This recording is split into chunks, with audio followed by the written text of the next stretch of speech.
고린도후서 2장 14절에서 오늘의 본문까지를 언급하면서 마치 고린도 교인들에게 그리고 모든 사람들에게 나의 거대한 변명을 좀 들어보시오 라고 말하고 있는 듯이 보입니다. 실제로 고린도후서 2장 14절에서 7장 4절까지는 고린도후서에서 매우 중요한 부분입니다. 특히 바울은 여기서 자신을 의심하는 사람들에게 그리고 심지어 그의 사도직을 부정하려는 사람들을 향해서 마음으로부터의 호소력을 발휘하고 있습니다. 사실상 본문에 나타난 바울의 형편은 사면초가라고 하면 어울릴 것 같습니다. 우리 바울의 형편이 지금 매우 어려운 형편입니다. 8절에 언급된 대로 마치 사방으로 우겨쌈을 당한 것 같은 그러한 형국입니다. 아시아에서 힘에 겹도록 심한 환난을 당했습니다. 그래서 사도 바울은 살소망까지 끊어져서 사형 선고를 받은 것 같은 고난을 당했고, 그리고 고린도 방문 계획 변경으로 인해서 자신의 순수성이 의심을 받았습니다. 그래서 사람들은 이렇게 얘기를 했습니다. 바울이 우리를 사랑한다는 말은 다 거짓말이야. 그리고 바울이 전한 복음은 다 위선이다. 너는 순수하지가 않아. 이러면서 사도 바울의 그 순수성을 공격을 했습니다. 그래서 마음이 굉장히 힘들었습니다. 또 드로아에서는 귀중한 복음의 문이 열렸습니다. 지금 사도 바울은 전도자요, 이방의 사도요, 이 모든 사람을 위해 복음을 전도하는 사람에게 복음의 문이 활짝 열렸을 때 얼마나 좋습니까? 그래서 사도 바울은 이 드로아에서 이제 복음을 전해야 했습니다. 그런데 웬일인지 디도를 만나질 못했습니다.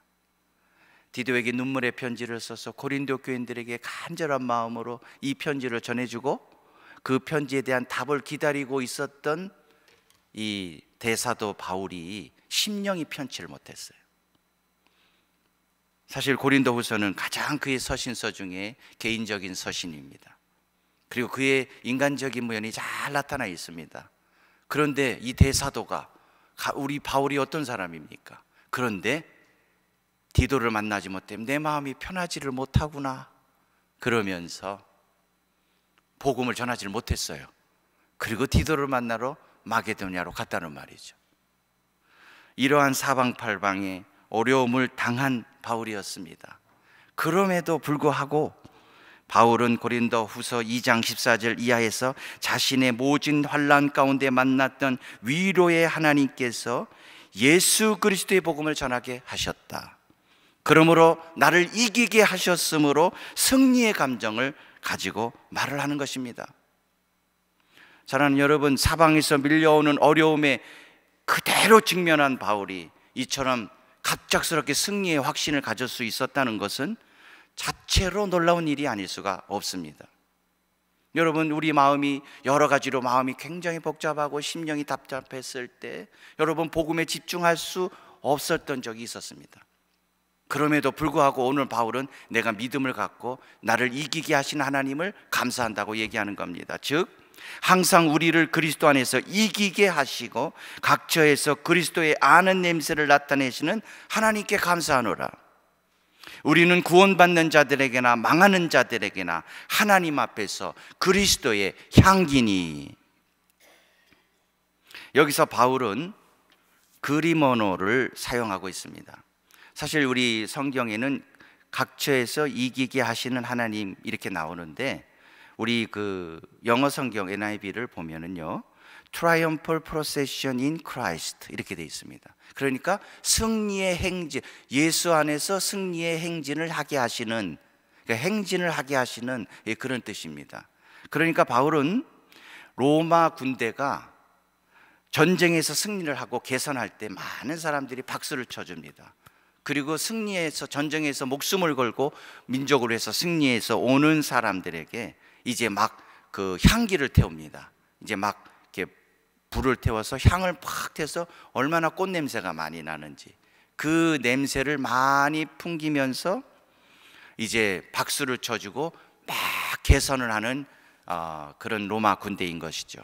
그러니까 그것을 생각하게 하는 언어를 생각하게 하면서 바로 나도 동서남북에서 내가 이렇게 어려움을 당한다 할지라도 하나님은 나를 이기게 하셨고 그리스도의 냄새를 나타나게 하셨고 그리고 나를 통해 그리스도의 복음을 그리고 그리스도의 향기를 나타나게 하셨다라고 그는 단언하고 있습니다. 할렐루야. 그리하여 4장 1절에 그러므로 새 언약의 일꾼인 자신은 어떤 환난에도 낙심하지 않겠다 이렇게 얘기하는 겁니다. 그러면서 낙심하지 않는다는 이 말에 주의할 필요가 있는데요, 바울은 자신이 예수의 생명의 복음을 전함에 있어서 낙심하지 않는다는 것을 강조하기 위해서 1절 또 8절 오늘 또 본문을 마감하는 16절에 그러므로 우리가 낙심하지 아니한다 이렇게 3번씩 강조하고 있는 것입니다. 바울은 이 낙심하지 않는 믿음으로 오늘 13절에서 이렇게 말합니다. 기록된 바 내가 믿었으므로 말하였다 한 것 같이 우리가 같은 믿음의 마음을 가졌노니 우리도 믿었으므로 또한 말하노라. 여기서 바울은 성령의 감동을 받아서 그의 기억을 잘 떠올렸습니다. 그리고 현재 자신의 상황에 꼭 맞는 시편 116편 10절을 떠올렸습니다. 그때 당시는 이와 같은 성경책이 우리가 갖고 다닐 수 있는 것이 아니었기 때문에 기억에 많이 의존하는데 우리 사도 바울은 암기력이 왕성하셨고 또 말씀을 굉장히 많이 하셨기 때문에 그 자신의 가장 맞는 시편을 떠올렸던 것이죠. 그래서 116편 10절을 인용하고 있습니다. 이 116편은요 사망으로부터 구원해 주신 것에 대한 감사 찬양시입니다. 그 끝에가 할렐루야 이렇게 끝나기 때문에 찬양시로 군분이 됩니다.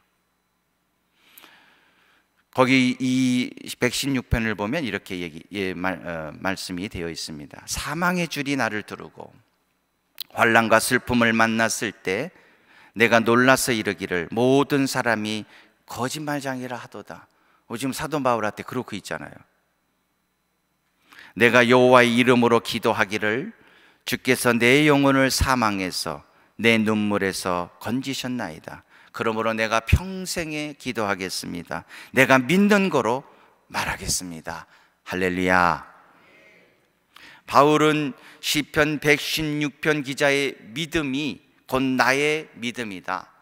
그의 믿음의 정신이 곧 나의 믿음의 정신이다 라고 하면서 일치한 믿음의 마음을 가지고 확실한 흔들리지 않는 신념을 가지고 14절, 15절에서 말씀하고 있는데 우리 성도님들과 함께 읽었으면 좋겠습니다.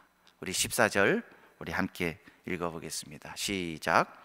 주 예수를 다시 살리시니가 예수와 함께 우리도 다시 살리사 너희와 함께 그 앞에 서게 하실 줄을 아노라. 15절 이는 모든 것이 너희를 위함이니 많은 사람의 감사로 말미암아 은혜가 더하여 넘쳐서 하나님께 영광을 돌리게 하려 함이라. 아멘. 바울은 14절에서 예수님께서 부활하신 것과 같이 자신도 우리도 부활하여 결국은 하나님의 앞에 설 것이다 이렇게 얘기를 합니다. 이어지는 15절에서는 모든 것이 너희를 위함이니 여기서 모든 것인 것은 바울이 복음 전하면서 받았던 모든 환난을 말합니다. 모든 것은 너희를 위함이니 그러니까 복음을 전하며 내가 받았던 모든 환난은 바로 너희들을 위한 것이다 이렇게 얘기를 하는 거죠. 그래서 그 환난은 너희를 위한 것이다.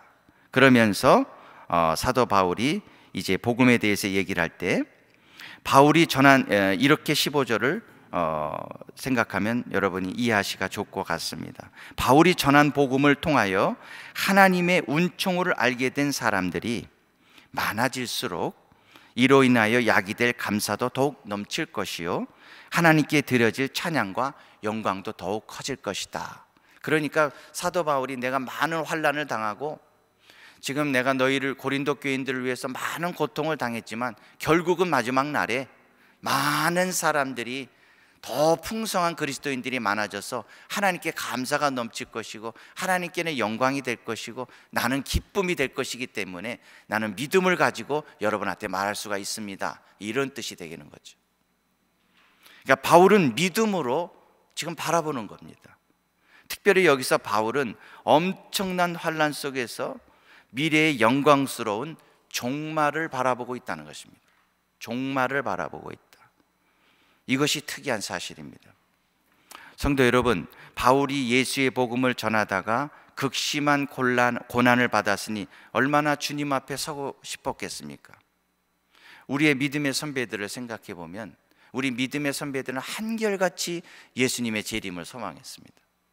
너무나 많은 고통과 환난 속에 있을 때 우리는 누구를 바라게 되냐? 누구겠습니까? 예수님이죠. 그리고 저 천국에 가서 주님 곁에서 편안히 쉬게 될 것을 바라보는 거죠. 바울도 살소망도 끊어지고 고통받고 의심받고 너무나도 이 복음을 전하며 힘들었기 때문에 오직 그는 미래를, 종말을 바라본 거예요. 그래, 나는 지금 이렇게 고통을 받지만, 나는 이렇게 고통을 받고 있지만 나는 이제 주님 앞에 서게 될 것이다. 아멘. 그것에서 우리 주님은 나를 위로하게 될 것이다. 그렇게 주님을 바라봤다는 거죠. 그러면 바울이 그 종말론적인 믿음의 확신을 갖게 된 그 이유는 무엇이었을까요? 그건 예수 그리스도의 복음에 대한 확고한 믿음 때문이었습니다. 우리 5절, 6절, 우리 새벽에 이렇게 말씀을 자꾸 읽었으면 좋겠다 해서 죄송한데 우리 바울 서신은 좀 어렵습니다. 그런데 우리 한번 5절, 6절을 같이 한번 읽었으면 좋겠습니다. 어떻게 사도 바울은 복음에 대한 확신을 가졌나?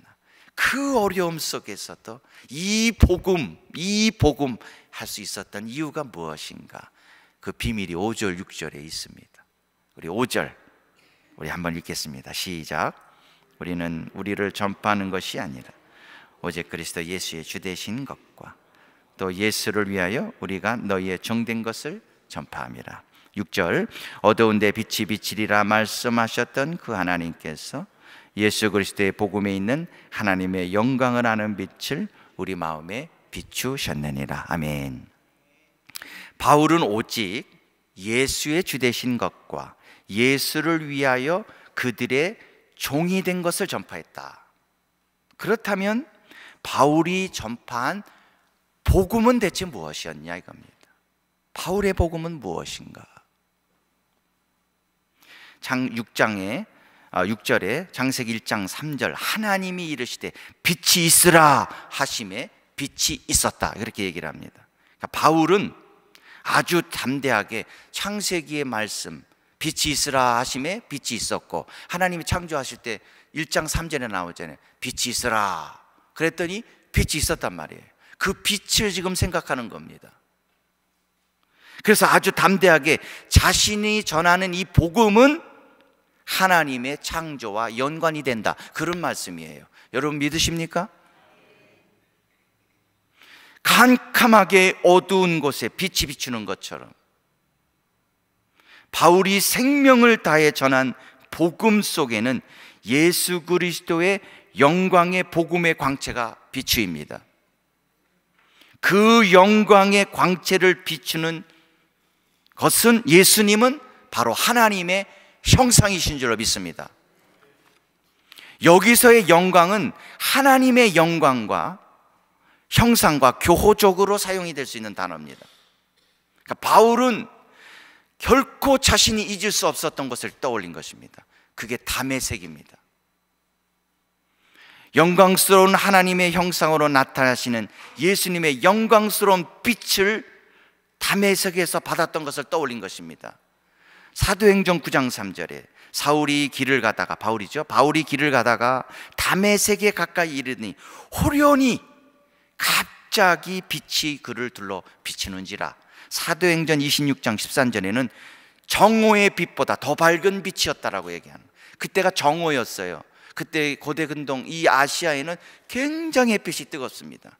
그리고 정오 12시에는 제일 빛이 비칠 때예요.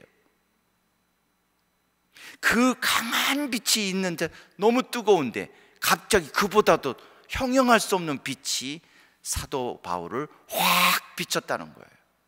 그 빛과 창조의 빛이 연결시켰다는 것이에요. 그러니까 바울이 예수님을 몰라서 어두움에 헤매는 영혼들, 예수님을 모르면 어두움에 헤매는 영혼들이죠. 예수님을 모르면 아무것도 안 되죠. 그런 예수님을 몰라 어두움에 헤매는 영혼들에게 그리스도의 복음을 전하는 것은 창조의 빛이 비치는 것처럼 그들에게 빛이 비추어서 하나님의 구원받은 사람들이 된다. 그러니 나는 재창조하는 사역을 하는 이 복음을 전하는 일꾼이다라고 얘기하는 거죠. 고린도후서 4장 6절에 그래서 이렇게 얘기합니다. 예수 그리스도의 얼굴에 있는 하나님의 영광을 아는 빛, 이것이 우리 마음에 비추었다. 할렐루야. 그 빛이 비추면 구원이 임한다. 그러니 나는 이 빛을 전하는, 복음의 빛을 전하는 사도이기 때문에 낙심할 필요가 없고 나는 결코 주눅들지 않겠다, 이런 얘기죠. 여러분도 그렇게 되기를 축복합니다. 그래서 바울 자신은 말도 어눌합니다. 키도 작습니다. 들리는 말에 의하면 매부리코러였다, 그런 말도 있습니다. 볼품없는 신체입니다. 그리고 베드로와 같이 사도로 인정을 받지를 못합니다. 계속 고린도후서에서 얘기하는 부분, 이제 8장 7장이지나 8장 9장이지나 10장 11장 12장에 계속 그의 사도직을 방어합니다. 그렇게 해야 되면 그런 사람이었습니다. 그렇게 인정받지 못하는 4장 7절에 뭐라 그러죠? 나는 질그릇이다. 나는 질그릇이다. 그렇지만 나는 연약한 질그릇이지만 내 안에 보배가 담겼다. 할렐루야. 사랑하는 여러분, 우리는 질그릇 같은 사람들입니다.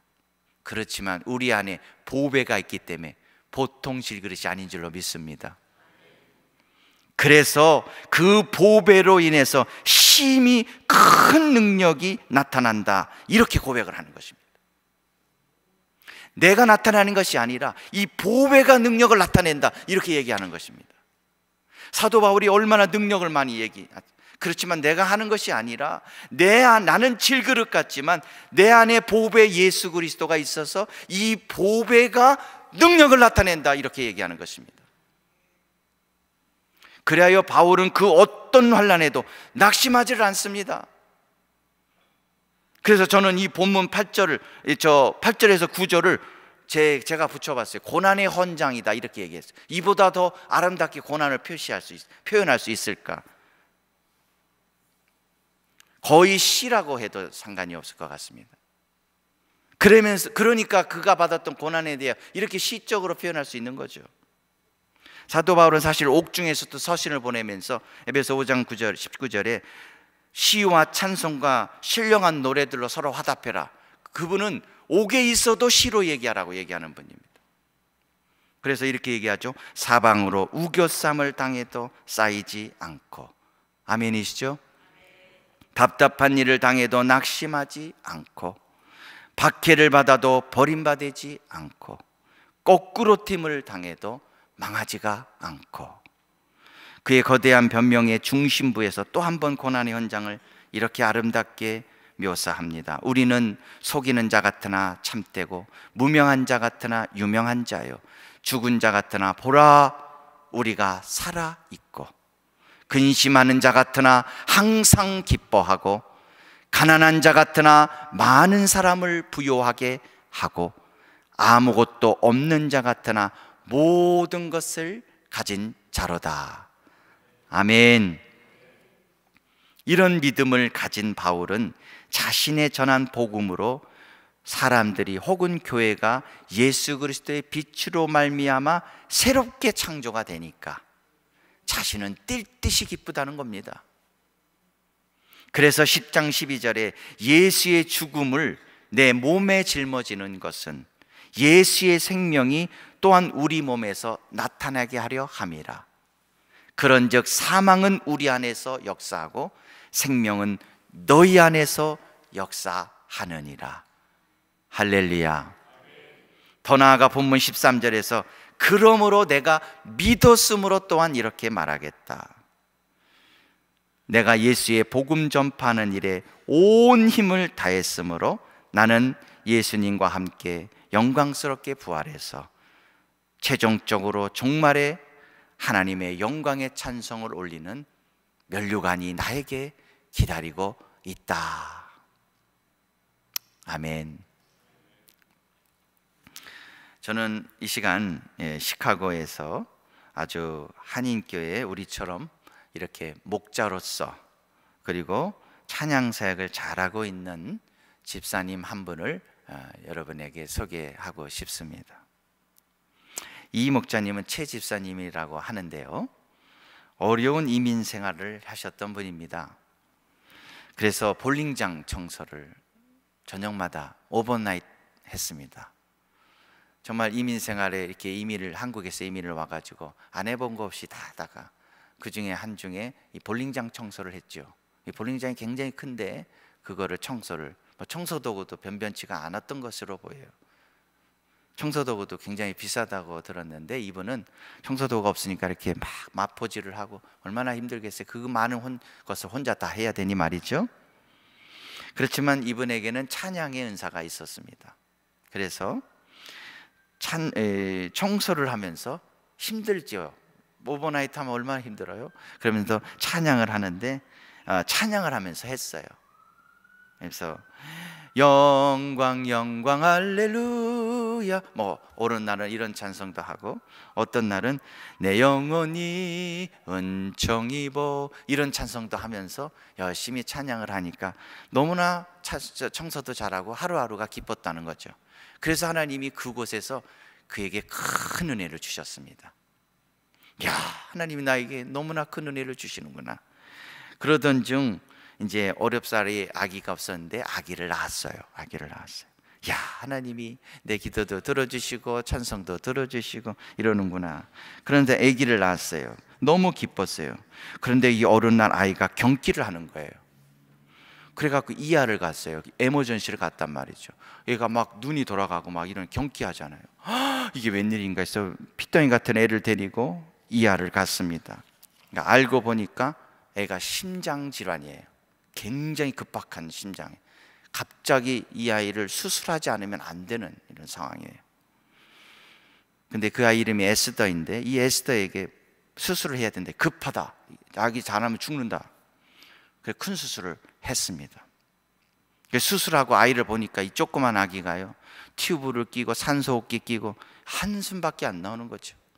하나님이 그렇게 은혜 주시고 기도 중에 낳은 아이인데 왜 이런가? 최 집사님은 일이 바빴기에 돌볼 가능도 없고 아내는 이제 일을 못하고 애를 돌봐야 되니까 병원에 갔다 하는 거죠. 애를 간호해야 됐어요. 최 집사님은 너무 힘들었어요. 그런 와중에 볼링장 청소를 하다가 또 허리가 딱 다쳤어요. 왜냐하면 이 마포질 잘못하면 허리가 나가잖아요. 허리가 일을 많이 하시면 허리가 많이, 그래서 허리가 나가서 일하다가 또 쓰러졌어요. 그래가지고 일어나지 못. 이 캄캄한 새벽에 추운데 시카고가 얼마나 추워요. 그 추운 데에 이제 딱 혼자 쓰러져가고 일어나지도 못하고 허리가 아파가지고 움직일 수도 없어요. 근데 에스더는 가봐야 돼. 자기 안에는 아이가 있기 때문에 가봐야 되고 하루라도 일을 하지 않으면 페이먼을 못해요. 그러니까 어떻게든지 주구장창 일어나서 청소도 하고 애도 돌봐야 되고 정말로 우겨쌈을 당한 것 같은 그런 환란이었습니다. 어떻게 겨우 허리를 치료하고 핏덩이 같은 아이와 아내를 병원에 둔 채 볼링장으로 향할 때 최 집사님은 너무 마음이 힘들었습니다. 하나님 앞에 원망을 하기 시작했습니다. 하나님이 이러려고 은혜를 주셨나? 하늘을 향해서 하여튼 뭐를 했다 그래요. 이 거룩한 새벽에 제가 얘기할 수 없지만 하늘을 향해 뭐를 했다 그래요. 하나님 이렇게 할 수 있습니까? 왜 그러려면 은혜 주십니까? 이러려면 차라리 팍 그냥 죽이시던지 살려놔가지고 왜 이런 고생을 하느냐. 너무 고통스럽다는 거예요. 여러분 아시다시피 그래 보았자 우리만 손해 아닙니까? 하나님이 뭐 끔찍 안 하시잖아요. 하나님 끔찍하세요? 응답을 안 해주시기로, 침묵하시기로 결정하신 하나님 너무 힘들어요. 금식을 하고 뭐 완전히 막 해도 하나님이 아주 가만히 계실 때는 정말 답답해 견딜 수가 없어요. 그래도 원망불평 해봤자 아무 사탄만 틈타지 아무 소용이 없잖아요. 그래서 최 집사님도 마음을 돌이켜요. 해도 안 되는구나. 그리고 청소하러 가는 거예요. 청소하러 갈 때 이 집사님이 이 간증을 할 때 보면 이 청소하러 갈 때 아무도 없어요. 그렇게 트래픽이 많아도 그 시간만큼 아무도 없다는 거죠. 조용해. 찬양이나 하자. 그리고 찬양을 한 곡, 두 곡.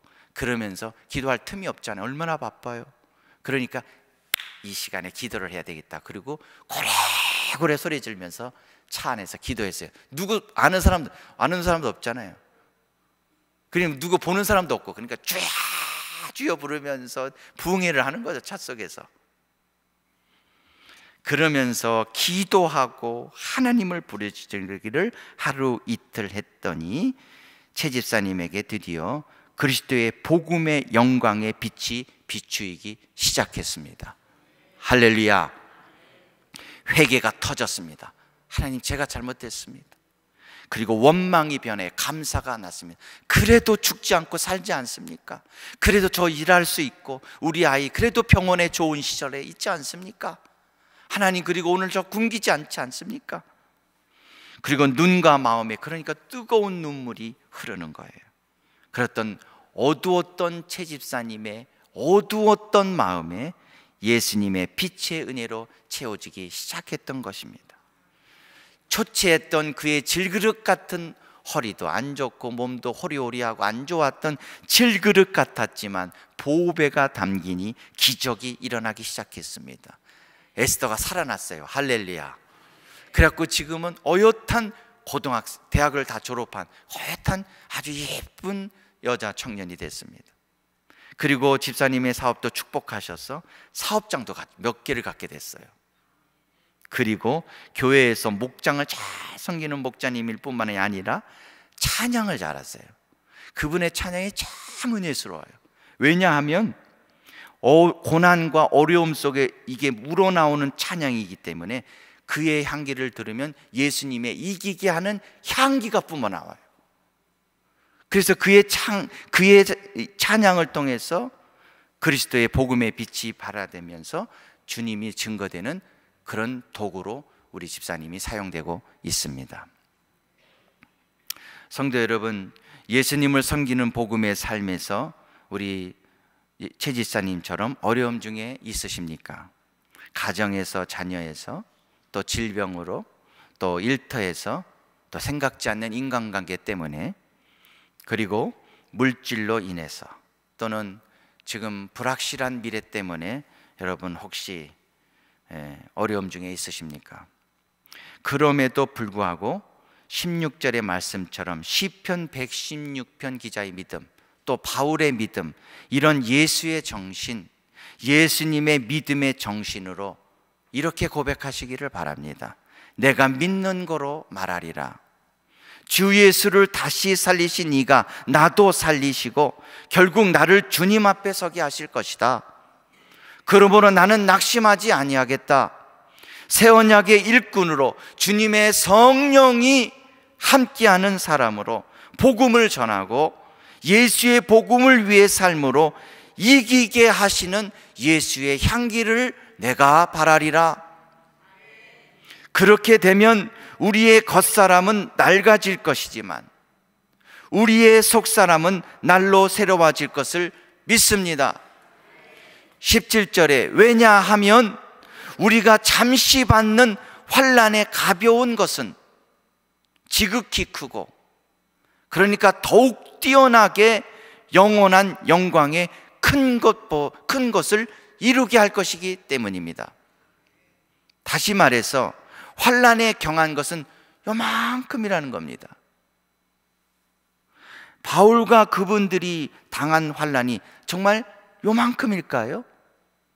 바울은 요만큼이라고 얘기합니다. 아니죠.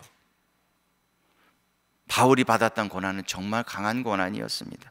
또 우리 사랑하는 성도님들, 우리 장로님, 권사님, 집사님, 성도님들이 받고 계신 고난이 정말 요만큼의 고난일까요? 아닙니다. 바울이 이렇게 얘기하는 것은 더욱 뛰어난 복음의 영광의 무게에 비하면 지금에 받는 모든 환난은 요만큼이다라고 하는 환난에 대한 바울의 인식이 중요한 것입니다. 지금 내가 받고 있는 고난이 클지라도 결국은 작은 거다. 왜냐하면 뛰어나게 훌륭하신 하나님의 영광의 무게에 비하면 그것은 요만큼밖에 안 된다. 그러므로 성도 여러분, 18절에 언급되었듯이 보이는 잠깐의 가치에 집중하시는 것보다는 보이지 아니하는 영혼에 주목하시기를 축복합니다. 우리에게는 바울이 그렇게도 기다렸던 종말이 기다리고 있습니다. 고린도후서 1장에서 언급되었던 위로의 하나님께서 형용할 수 없는 영광을 가지고 우리를 기다리고 있는 줄로 믿습니다. 현재의 많은 환난이 있다 할지라도 낙심하지 마시기를 바랍니다. 예수의 생명의 복음을 전하며 나타내는 삶을 통해서 그 놀라운 영광이 성도 여러분의 것이 되기를 예수님의 이름으로 간절히 축복을 드립니다. 생각하건대 현재의 고난은 장차 우리에게 나타날 영광과 좋게 비교할 수 없도다.